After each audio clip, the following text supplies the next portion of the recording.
नमस्कार। चलिए आज बात करते हैं पीएच स्केल के पीछे छिपे रहस्यों की।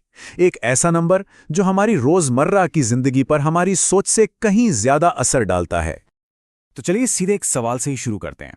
मान लीजिए नींबू के रस का पीएच है 2 और टमाटर के रस का है 4, तो नींबू का रस कितना ज्यादा एसिडिक हुआ? पहली नजर में तो यही लगता है ना कि 2 गुना।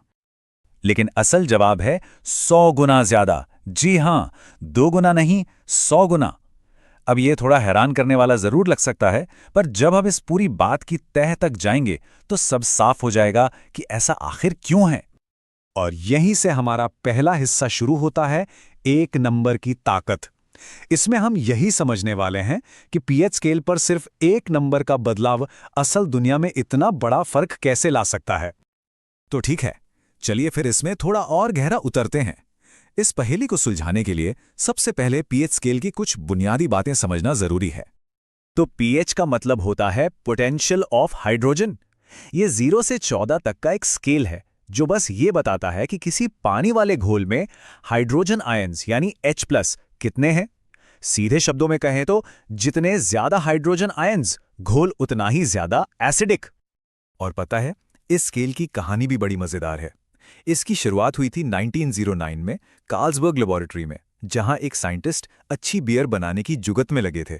और जो पहला कमर्शियल पीएच मीटर बना वो नींबू के लिए बनाया गया था। तो एक तरह से कह सकते हैं कि इसका जन्म ही बियर और नींबू से हुआ। ये स्केल काम कैसे करता है ये समझना भी काफी आसान है। 7 का मतलब है न्यूट्रल, मतलब ना एसिडिक ना एल्केलाइन, जैसे कि साफ पानी। अब 7 से नीचे जो भी है वो एसिडिक है, जैसे हमारी कॉफी या पेट का एसिड। और 7 से ऊपर जो भी है वो है एल्कलाइन यानी क्षारीय, जैसे साबुन या ब्लीच। चलिए अब आते हैं उस असली राज पर जिसने हमें शुरू में इतना चौंकाया था। अब वक्त है उस छिपी हुई 10 गुना छलांग को समझने का। तो सबसे जरूरी बात यह है, पीएच स्केल किसी आम रूलर या स्केल जैसा नहीं है। ये लीनियर यानी एक सीध में नहीं चलता। ये है लॉगरिदमिक। बस यही वो शब्द है जिसमें सारा राज छिपा है। इसको ऐसे समझते हैं, एक लीनियर स्केल होता है, सीढ़ियां चढ़ने जैसा, हर कदम बराबर। लेकिन एक लॉगरिदमिक स्केल में हर कदम पिछले वाले से 10 गुना बड़ा होता है। मतलब ये एक कदम चलने और फिर सीधे 10 गुना लंबी छलांग लगाने जैसा है। इसका मतलब ये हुआ कि पीएच स्केल पर जब भी एक नंबर की गिरावट होती है तो असल में एसिडिटी 10 गुना बढ़ जाती है। तो पीएच 6 से पीएच 5 पर जाना मतलब 10 गुना ज्यादा एसिडिक हो जाना। और ये चार्ट देखिए, ये इस छलांग को कितने साफ तरीके से दिखाता है। पीएच 6 से 5 पर जाना मतलब 10 गुना, लेकिन पीएच 6 से 4 पर जाना वो हुआ 10 गुना 10 यानी 100 गुना ज्यादा एसिडिक। और बस यही हमारे उस शुरू वाले सवाल का जवाब मिल जाता है। नींबू का रस जिसका पीएच 2 है, टमाटर के रस जिसका पीएच 4 है, से 100 गुना ज्यादा एसिडिक है। तो ठीक है, ये सब जानना इतना जरूरी क्यों है? क्योंकि ये विज्ञान सिर्फ किताबों में नहीं है, ये तो हमारे शरीर पर हर दिन हर पल असर डाल रहा है। ये नंबर याद रखने वाला है 5.5। ये वो मैजिक पीएच लेवल है जिस पर हमारे दांतों का एनामल, जो कि इंसान के शरीर का सबसे मजबूत हिस्सा है, घुलना शुरू हो जाता है। जब हम सोडा पीते हैं या कुछ मीठा खाते हैं तो हमारे मुंह में जो बैक्टीरिया होते हैं ना, वो उस चीनी को एसिड में बदल देते हैं। इससे हमारे मुंह का पीएच 5.5 से नीचे चला जाता है और हमारे दांतों की जो सुरक्षा परत है वो कमजोर पड़ने लगती है। हमारी लार इस एसिड से लड़ती तो है, पर उसे ऐसा करने में थोड़ा वक्त लगता है। और सिर्फ दांत ही नहीं, हमारी त्वचा भी पीएच पर बहुत निर्भर करती है। हमारी स्किन पर एसिड मैंटल नाम की एक प्रोटेक्टिव लेयर होती है जिसका पीएच करीब 4.5 से 5.5 के बीच होता है। ये एक तरह का कुदरती कवच है जो हमें खतरनाक बैक्टीरिया से बचाता है और हमारी स्किन की नमी भी बनाए रखता है। अच्छा, शरीर से हटकर देखें तो पीएच हमारे खाने पीने की चीजों में स्वाद का भी मास्टर है। यही तय करता है कि किसी चीज का टेस्ट कैसा होगा। मिसाल के तौर पर बियर बनाने की प्रोसेस को ही ले लीजिए। एक खट्टी बियर का जो तीखापन होता है वो करीब 3.0 के बहुत कम पीएच से आता है। वहीं एक पेल एल का स्वाद 5.3 से 5.4 की एक बहुत ही सटीक पीएच रेंज में सबसे बढ़िया खिलकर आता है। मतलब पीएच में जरा सा भी बदलाव हुआ तो स्वाद पूरी तरह बदल सकता है। पीएच की ये छिपी हुई ताकत सिर्फ हमारे शरीर या हमारी बियर तक ही सीमित नहीं है, ये हमारे पूरे के पूरे ग्रह को एक शक्ल दे रही है। जरा इस बात पर गौर कीजिए, समंदर के पीएच में सिर्फ 0.1 की गिरावट।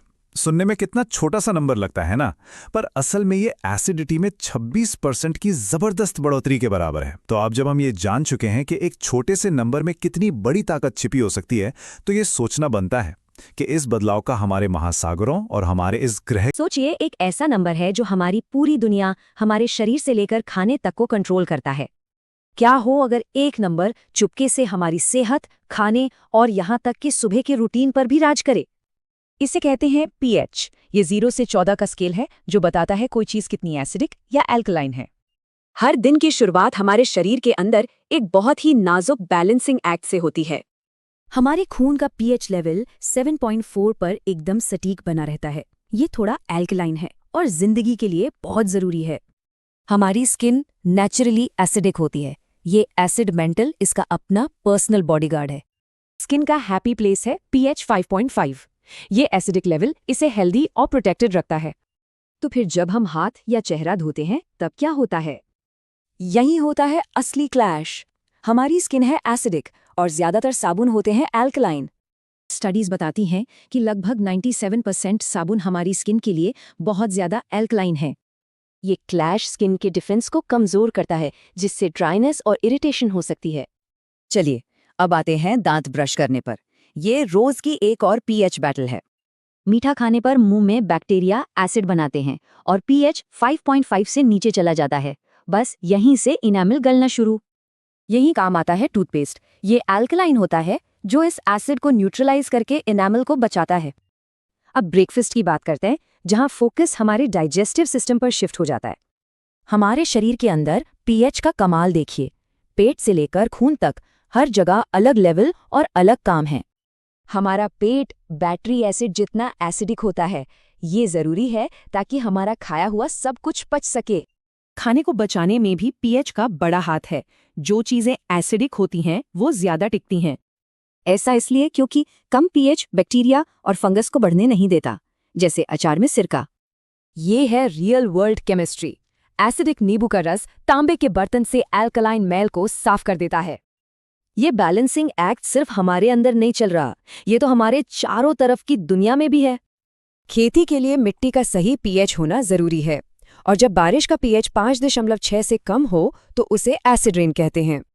तो याद रखने वाली बात यह है कि शरीर एक सटीक पीएच बैलेंस पर काम करता है और हमारे रोज के चुनाव इस पर असर डालते हैं। हमारा शरीर और ये दुनिया दोनों ही इस नाजुक बैलेंस पर टिके हैं। सवाल ये है कि इसे बचाने के लिए हम क्या कदम उठाते हैं। तो चलिए आज एक ऐसे सफर पर निकलते हैं जिसकी शुरुआत होती है हमारी किचन की नमकदानी से। और ये सफर हमें दिखाता है कि कैसे एक मामूली सी चीज हमारी पूरी मॉडर्न दुनिया को चला रही है। आइए नमक के अंदर छिपी हुई इस अनोखी केमिस्ट्री को समझते हैं। अच्छा, एक सवाल है। मजबूत कागज के थैले, एकदम चमकचमाती सूती शर्ट्स और वो पाइप साफ करने वाले जबरदस्त ड्रेन क्लीनर्स, इन तीनों में क्या कॉमन हो सकता है? सुनने में तो ये चीजें बिल्कुल अलग अलग लगती हैं, है ना? लेकिन क्या हो अगर मैं कहूं कि इन सभी के पीछे एक ही सीक्रेट इंग्रेडिएंट है? जी हां, एक ऐसा कनेक्शन जो शायद आपको चौंका दे। वो सीक्रेट चीज है एक बहुत ही पावरफुल केमिकल। और सबसे मजेदार बात यह है कि ये सब शुरू होता है एक ऐसी चीज से जो हम सबकी रसोई में मौजूद है। बिल्कुल सही समझे, साधारण खाने वाले नमक से। तो चलिए अब मिलते हैं हमारी कहानी के इस हीरो से, सोडियम हाइड्रोक्साइड यानी कि NaOH। हो सकता है आपने इसका नाम कास्टिक सोडा या लाई के तौर पर सुना हो। ये समझिए कि मॉडर्न इंडस्ट्री का एक असली वर्कहॉर्स है जो पर्दे के पीछे रहकर ना जाने कितने ही जरूरी काम करता है। तो अब सवाल ये उठता है कि नमक जैसी एक मामूली सी चीज से इतना शक्तिशाली केमिकल आखिर बनता कैसे है? चलिए अब इस केमिकल के जन्म की कहानी को जानते हैं। ये सब मुमकिन होता है एक इंडस्ट्रियल प्रोसेस से जिसका नाम है क्लोर एल्कली इलेक्ट्रोलिसिस। मानता हूं नाम सुनने में थोड़ा भारी भरकम लग सकता है, लेकिन घबराइए नहीं। असल में ये नमक के पानी में बिजली का करंट पास करके उसे उसके कंपोनेंट्स में तोड़ने का एक बड़ा ही स्मार्ट तरीका है। इसको ऐसे समझिए, सबसे पहले नमक का एक गाढ़ा घोल एक खास तरह के सेल में डाला जाता है। फिर उसमें से डायरेक्ट इलेक्ट्रिक करंट पास किया जाता है और बस यहीं पर असली केमिस्ट्री होती है। बिजली का ये करंट नमक वाले पानी को 3 बहुत ही काम के केमिकल्स में अलग अलग कर देता है। और इस प्रोसेस का नतीजा हमें मिलते हैं 3 बड़े काम के प्रोडक्ट्स, क्लोरीन, हाइड्रोजन और हाँ, हमारा आज का हीरो सोडियम हाइड्रोक्साइड। ये तीनों ही इंडस्ट्री के लिए बहुत जरूरी हैं, पर आज हमारा पूरा ध्यान सिर्फ और सिर्फ NaOH पर है। तो ठीक है, अब हम ये तो जान गए कि ये बनता कैसे है, पर अब आते हैं असली सवाल पर। आखिर इस केमिकल वर्कहॉर्स का इस्तेमाल होता कहाँ है? यकीन जानिए, इसके यूजेस आपको हैरान कर देंगे। सबसे पहले चलिए इंडस्ट्री की दुनिया में चलते हैं, जहां सोडियम हाइड्रोक्साइड एक कलाकार की तरह काम करता है और मामूली चीजों को कुछ असाधारण चीजों में बदल देता है। जब भी कोई मजबूत कागज का थैला या कोई डिब्बा हाथ में आता है, तो असल में वो क्राफ्ट प्रोसेस का ही नतीजा होता है। इस प्रोसेस में सोडियम हाइड्रोक्साइड लकड़ी के चिप्स में से लिग्निन और दूसरी इंप्योरिटीज को घोल देता है, और पीछे क्या बचता है? एकदम शुद्ध और मजबूत लकड़ी की लुगदी, यानी वुड पल्प। तो अगली बार जब कोई मजबूत पेपर बैग इस्तेमाल करें, तो याद रखिएगा कि उसके पीछे इसी केमिकल की ताकत है। और एक मजेदार बात, ये जो क्राफ्ट नाम है, ये जर्मन भाषा के शब्द क्राफ्ट से आया है, जिसका मतलब ही होता है ताकत या स्ट्रेंथ। ये नाम इस प्रोसेस से बनने वाले कागज की मजबूती को एकदम सही तरीके से बताता है।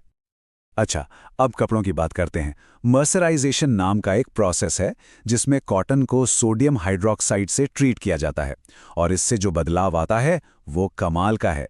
जो रेशे पहले कमज़ोर और फीके होते हैं, वो ट्रीटमेंट के बाद ज़्यादा मजबूत हो जाते हैं, उनमें रेशम जैसी चमक आ जाती है और वो डाई भी बेहतर तरीके से सोखते हैं। चलिए अब इंडस्ट्री से निकलकर अपने घरों की तरफ आते हैं। यहाँ भी सोडियम हाइड्रोक्साइड एक छुपे हुए हेल्पर की तरह काम करता है, एक तरह से सफाई का मास्टर। इसकी सफाई करने की ताकत तो ज़बरदस्त है। साबुन बनाने का जो प्रोसेस है, जिसे सैपोनिफिकेशन कहते हैं, ये उसका एक मेन इंग्रेडिएंट है। यही वो चीज़ है जो तेल और ग्रीस को घोलकर बंद नालियों को खोल देती है। इसीलिए ड्रेन क्लीनर्स में होता है, और ओवन में जमी हुई चिकनाई और खाने की जली हुई परत को भी यही तोड़ता है। लेकिन इतनी ताकत के साथ आती है बड़ी जिम्मेदारी। ये जानना बेहद जरूरी है कि सोडियम हाइड्रोक्साइड कोई मामूली केमिकल नहीं है। इसे इस्तेमाल करते वक्त बहुत सावधानी बरतनी पड़ती है। और इसकी सेफ्टी से जुड़ी जानकारी के लिए हम हमेशा भरोसेमंद सोर्सेस की तरफ देखते हैं, जैसे कि new Jersey department of health, जो इसके बारे में सही और सटीक जानकारी देता है। इस बात को बहुत गंभीरता से लेना जरूरी है।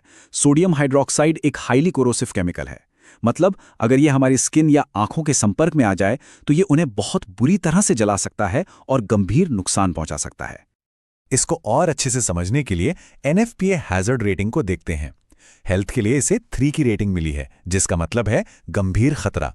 अच्छी बात यह है कि यह ज्वलनशील नहीं है, लेकिन हेल्थ रिस्क को हमेशा सीरियसली लेना चाहिए। तो ये थी कहानी नमक के एक मामूली से दाने की, जो एक ऐसे केमिकल में बदल जाता है जो हमारे कागज से लेकर कपड़ों और क्लीनर्स तक हर चीज का हिस्सा है। ये सच में हमारी मॉडर्न जिंदगी की एक छुपी हुई पर बहुत मजबूत बुनियाद है।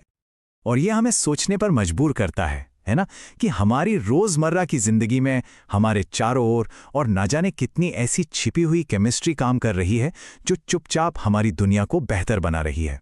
कभी सोचा है नींबू का स्वाद इतना खट्टा क्यों लगता है, या साबुन हाथ में इतना फिसलन भरा क्यों महसूस होता है?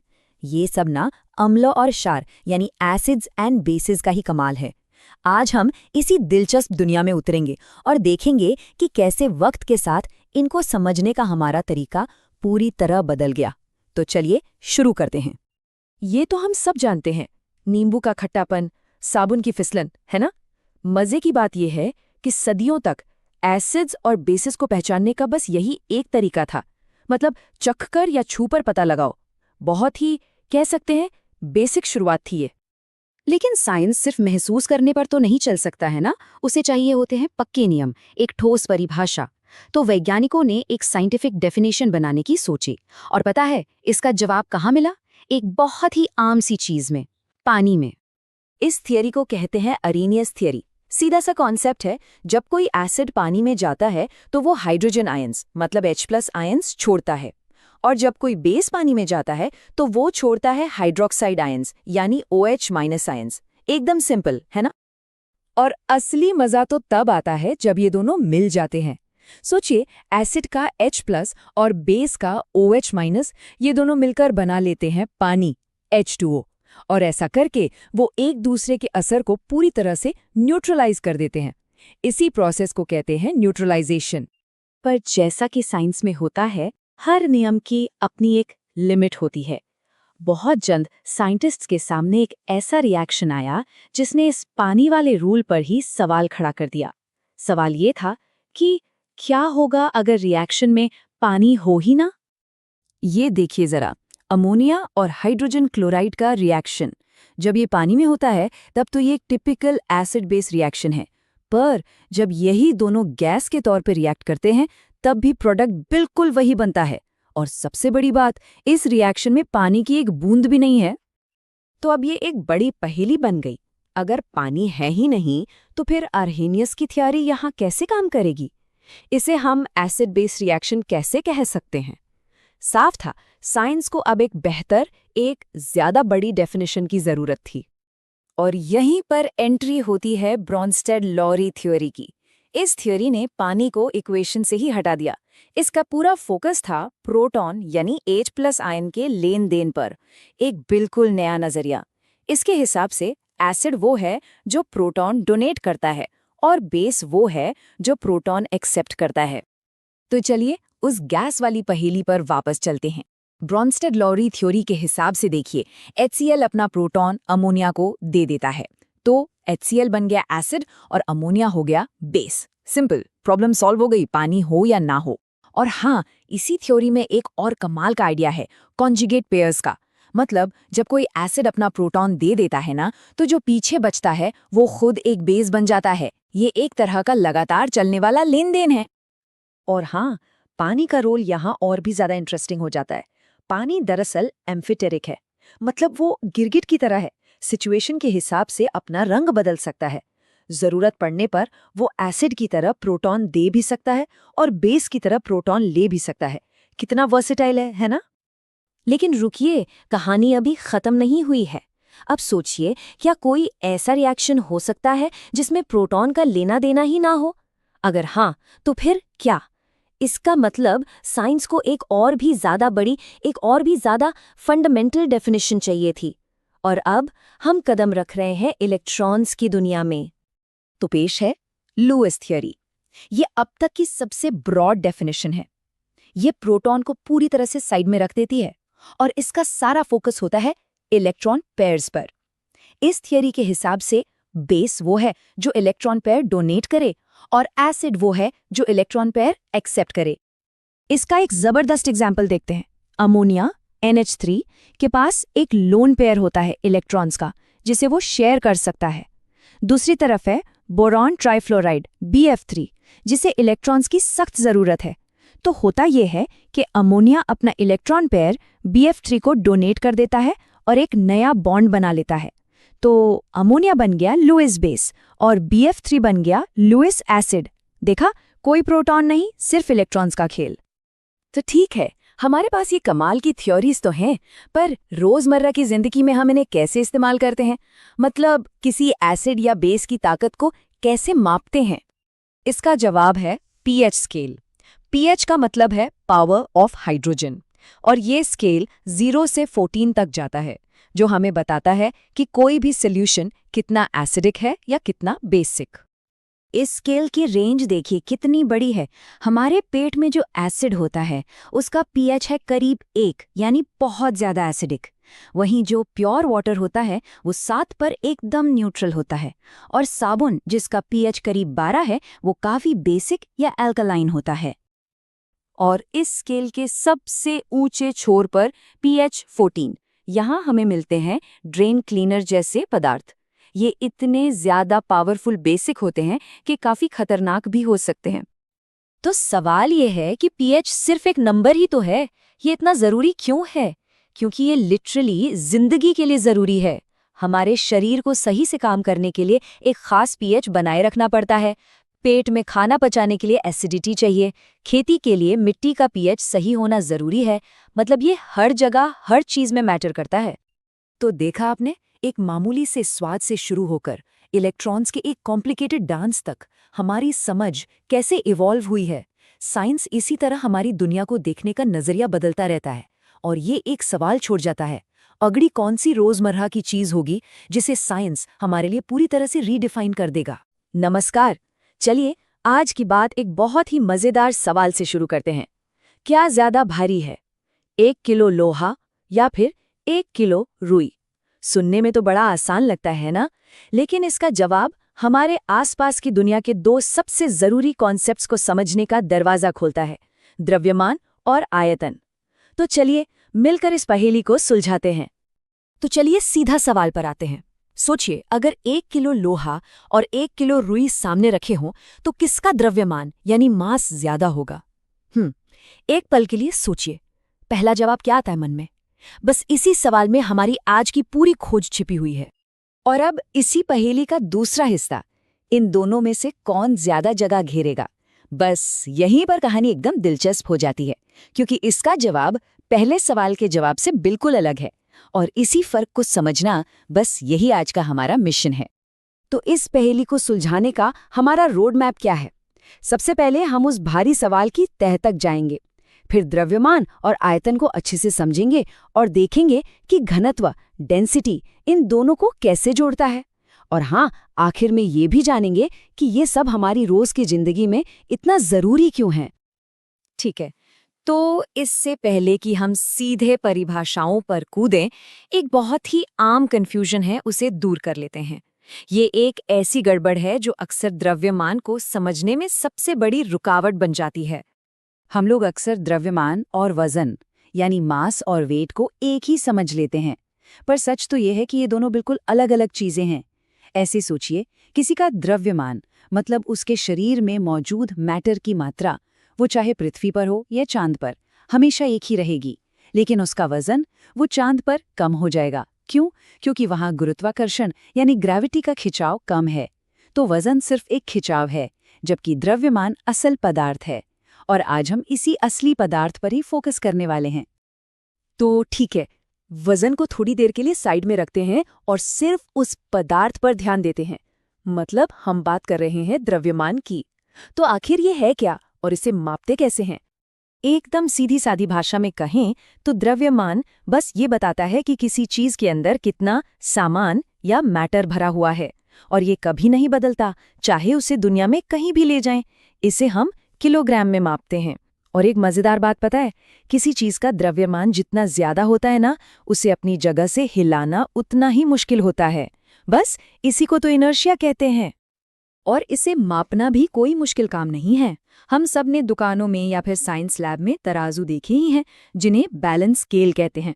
बस यही वो उपकरण हैं जो हमें बताते हैं कि किसी चीज में कितना द्रव्यमान है। तो ठीक है, ये तो समझ आ गया कि किसी चीज में कितना पदार्थ है, लेकिन अब सवाल ये उठता है कि वो चीज कितनी जगह घेरती है। और बस यहीं पर हमारी कहानी में एंट्री होती है दूसरे हीरो की, आयतन यानी वॉल्यूम की। और यकीन मानिए, इसकी कहानी द्रव्यमान से बिल्कुल अलग है। आयतन का मतलब बहुत सीधा सा है, कोई चीज कितनी जगह घेर रही है। और यही वो चीज है जो इसे द्रव्यमान से बिल्कुल अलग बनाती है। एक गुब्बारे का उदाहरण लेते हैं। उसे दबाकर उसका आयतन, उसकी साइज कम की जा सकती है ना? पर उसके अंदर जो हवा है, उसका द्रव्यमान तो उतना ही रहता है। तो मतलब आयतन बदल सकता है, पर द्रव्यमान नहीं। तो चलिए एक बार फिर से इसे साफ साफ समझ लेते हैं। द्रव्यमान का मतलब है कितना पदार्थ जो हमेशा हमेशा फिक्स रहता है, और आयतन का मतलब है कितनी जगह जो बदल सकता है। एक तरफ है किलोग्राम की मजबूती और दूसरी तरफ लीटर का फैलाव। बस यही है इन दोनों के बीच का सबसे बड़ा फर्क। तो ठीक है, द्रव्यमान भी समझ आ गया और आयतन भी, लेकिन लोहा और रुई वाली पहेली, वो तो अभी भी अधूरी है। इस गुत्थी को सुलझाने के लिए हमें एक जादुई कड़ी की जरूरत है जो इन दोनों को एक साथ जोड़ दे, और वो कड़ी है घनत्व यानी कि डेंसिटी। इसका फॉर्मूला बहुत ही सिंपल है, पर है बड़े कमाल का। घनत्व बराबर द्रव्यमान बटे आयतन। अगर आसान भाषा में कहूं तो ये बस ये बताता है कि कोई चीज कितनी ठोस या खचाखच भरी हुई है। और बस यही हमारी पहेली का जवाब मिल गया। 1 किलो लोहा और 1 किलो रुई, दोनों का द्रव्यमान तो बराबर है, बिल्कुल 1 किलोग्राम। लेकिन सोचिए, रुई का कितना बड़ा ढेर बन जाएगा, वो कितनी ज्यादा जगह लेगा, उसका आयतन बहुत बहुत ज्यादा है और इसीलिए लोहा कहीं ज्यादा घना है क्योंकि उसने उतने ही द्रव्यमान को बहुत ही कम जगह में पैक कर लिया है। चलिए इसे एक छोटे से उदाहरण से समझते हैं। मान लीजिए कि लकड़ी का एक ब्लॉक है, उसका द्रव्यमान है 3 किलो और उसका आयतन है 0.002 घन मीटर। अब बस फॉर्मूले में डालना है। 3 किलो को 0.002 घन मीटर से डिवाइड किया और हमें मिल गया उसका घनत्व 1500 किलोग्राम प्रति घन मीटर। तो ये सब नंबर और फॉर्मूले तो ठीक है, पर सवाल ये है कि असल जिंदगी में इनका क्या काम है? ये सारे कॉन्सेप्ट्स हमारी दुनिया को चलाते कैसे हैं? चलिए देखते हैं कि ये सिद्धांत असल में कितने काम के हैं। इसका सबसे सीधा और सबसे बढ़िया उदाहरण है तैरना। कोई चीज पानी में क्यों तैरती है और कोई दूसरी क्यों डूब जाती है? अरे ये सारा का सारा खेल घनत्व का ही तो है। अगर किसी चीज की डेंसिटी पानी से कम है तो वो तैरेगी, जैसे लकड़ी, और अगर ज्यादा है तो वो डूब जाएगी, जैसे पत्थर। बस इसी को उत्प्लावन या बॉयंसी का सिद्धांत कहते हैं। और पानी तो एक कमाल की ही चीज है। जरा सोचिए, बर्फ पानी पर तैरती है ना? इसका सीधा सा मतलब है कि पानी जब जमता है यानी ठोस बनता है तो वो कम घना हो जाता है। पता है, ये प्रकृति में बहुत ही अनोखी बात है, क्योंकि ज्यादातर चीजें जब ठोस बनती हैं तो वो और ज्यादा घनी हो जाती हैं और अपने ही लिक्विड में डूब जाती हैं। और इसका असर तो हर जगह है। बड़े बड़े जहाज कैसे तैरते हैं से लेकर आसमान छूती इमारतों के लिए कौन सा मटेरियल सही रहेगा, ये सब तय करने के लिए इंजीनियर्स और साइंटिस्ट हर दिन इन्हीं सिद्धांतों का इस्तेमाल करते हैं। ये हमारी आज की दुनिया की नींव में बसे हैं। तो आज की सबसे बड़ी सीख क्या रही? बस एक सीधी सी बात याद रखनी है। द्रव्यमान बताता है कि किसी चीज में सामान कितना है और आयतन बताता है कि वो जगह कितनी घेर रही है। एक है क्या और दूसरा है कितना बड़ा। और जाते जाते एक आखिरी पहेली, क्या कोई ऐसी चीज हो सकती है जो जगह तो घेरे, मतलब उसका आयतन तो हो, लेकिन उसमें कोई पदार्थ ही ना हो, यानी उसका द्रव्यमान 0 हो? सोचिए जरा, एक परफेक्ट वैक्यूम के बारे में। वो जगह तो घेरता है पर उसके अंदर कुछ भी नहीं होता। तो क्या इसका जवाब हाँ हो सकता है? इस सवाल पर सोचिएगा जरूर।